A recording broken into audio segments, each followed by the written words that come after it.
এই যে ছোটোখাটো জিনিস নিয়ে রাগ, অভিমান, অভিযোগ করা আজকে থেকে বাদ দিয়ে দেন। এই রাগের কারণে মানুষের দূরত্ব বেড়েছে। কেউ আপনার কাছে জানতে চাইবে না কিসের জন্য রাগ করেছে। 5 দিন অনলাইনে না গেলে কেউ শত শত টেক্সটে ইনবক্স ভরে দিবে না। সে মনে করবে যে হয়তো কোনো কিছু নিয়ে রাগ, হয়তো 5 দিন পরে সেটা মিটে যাবে। সে আপনার থেকে কোনো কারণটাই জানতে চাবে না। এই জিনিসগুলো আমাদের ব্যক্তিগত, এই জিনিসগুলো কেউ জানতে চায় না, কেউ বুঝতে চায় না।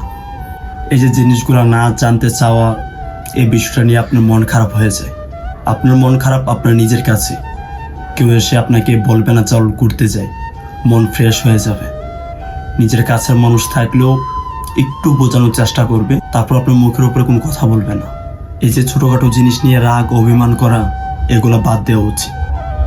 এই জিনিসগুলোর জন্য মানুষ আমাদের থেকে দূরে সরে যায় বা মানুষ থেকে আমরা দূরে সরে আসি।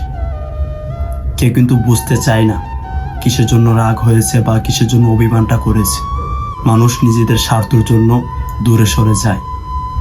এটা আপনার বুঝতে হবে, এটা স্বার্থের দুনিয়া। এই যে বাসায় এসে রাগ, অভিমান ঝাড়েন, এই যে রাগ, অভিমান ঝাড়া মানুষটা যদি না থাকে, তখন আপনি কি করবেন? তখন তো ঠিকই নিজের রাগ, অভিমানগুলো কন্ট্রোল করতে শিখে যাবে। অতএব মানুষ থাকতে এই জিনিসগুলা কন্ট্রোল করা শিখুন।